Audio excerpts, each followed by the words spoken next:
Après une semaine de silence, les Russes ont de nouveau frappé Kharkiv. Poutine n'a pas suffisamment de temps pour réaliser une percée en Ukraine. La tentative russe d'ouvrir un nouveau front dans la région de Kharkiv est dans une impasse, selon l'agence Bloomberg et d'autres médias occidentaux.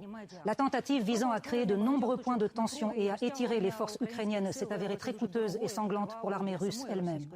Elle a subi d'énormes pertes à Vovchansk et près de Liptsi, dans 2 zones de la région de Kharkiv qui n'ont jamais servi de tremplin pour l'avancée des occupants.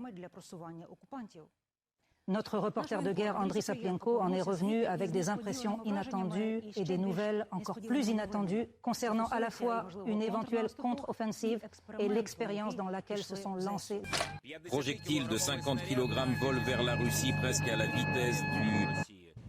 Dans quelques secondes, les occupants qui s'apprêtent à pénétrer sur le territoire ukrainien recevront un signal fort indiquant que leur temps d'impunité est terminé.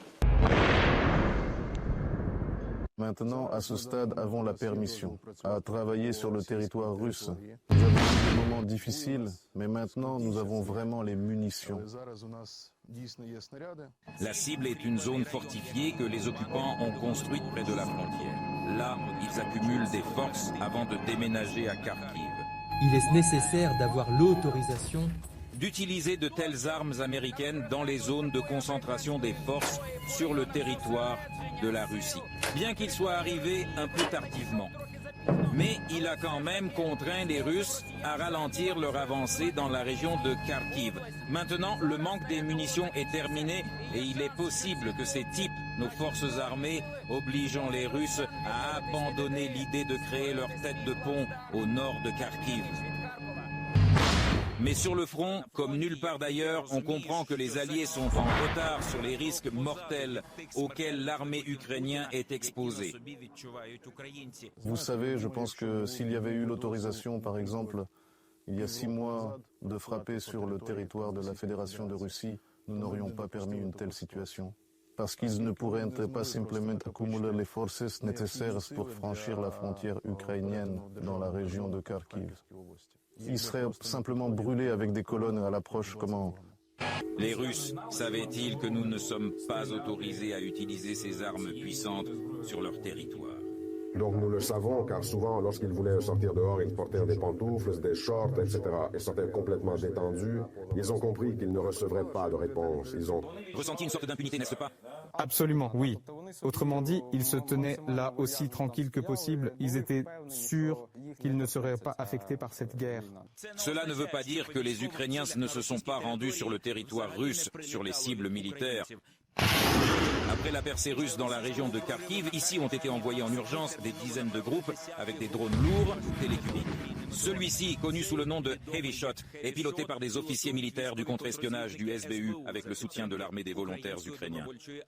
C'est ce qui arrive aux positions des occupants lorsqu'ils, 17 kilos de revanche, tombent en pleine nuit.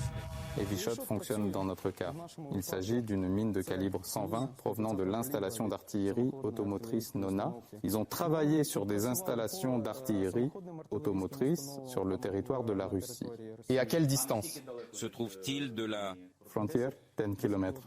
Il est désormais clair que l'objectif principal de l'offensive russe à Kharkiv était la prise de Liptsi. Il s'agit d'un point stratégiquement important à partir duquel l'artillerie russe pourrait atteindre non seulement la périphérie de Kharkiv, mais aussi le centre de la métropole.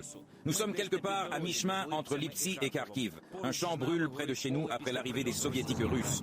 Si les Ukrainiens n'avaient pas arrêté les occupants, les quartiers centraux de la ville qui souffrent depuis longtemps auraient brûlé. Les forces de défense ont réussi à arrêter la contre-offensive russe dans le nord de la région de Kharkiv.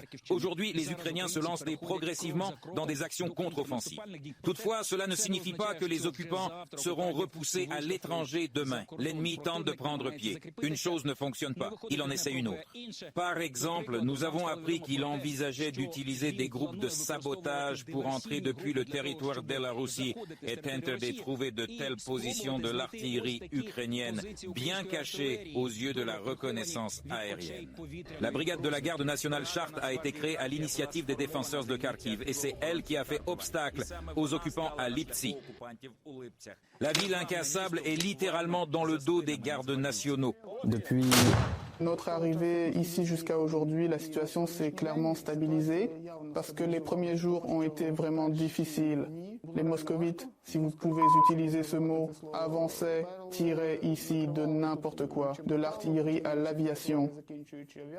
Eh bien, la dernière période, disons, est beaucoup plus stable. Les obusiers légers de Mélar se sont révélés être un outil efficace de soutien de l'infanterie. Fragmentation hautement explosive, mais maintenant elle ne repose plus sur un fragment. Les vieux canons italiens sont difficiles à localiser pour les modernes renseignements russes et leurs tirs périodiques de calibre 105 empêchent les Russes de rêver d'une véritable tête de pont dans la région de Liptsi. On tire davantage sur l'interdiction. Et que signifie l'interdiction? Expliquez-la aux civils. L'interdire, c'est juste leur tirer dessus pour qu'ils se calment un peu, quelque part à proximité pour qu'ils s'allongent un peu et ne pensent pas à avancer. Pendant ce temps, à Vavchansk, les forces de défense progressent lentement mais sensiblement dans la partie nord de la ville. En fait, une contre-offensive locale ukrainienne dans l'oblast de Kharkiv a déjà commencé. Le développement du succès de la contre-offensive se produit de manière dynamique. Nous pouvons constater ces progrès chaque jour. Actuellement, nous observons précisément la logique des processus qui se déroulent pour expulser. Pousser l'ennemi au-delà du territoire de la frontière de l'État.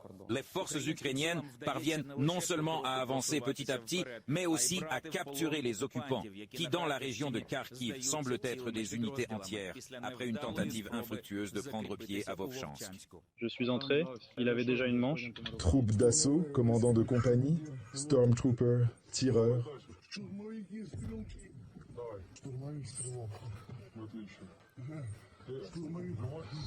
Cependant, les forces armées ressentent ici cruellement le manque de personnel. Il est donc probable que l'armée ukrainienne testera bientôt ses nouvelles ressources au combat dans la région de Kharkiv.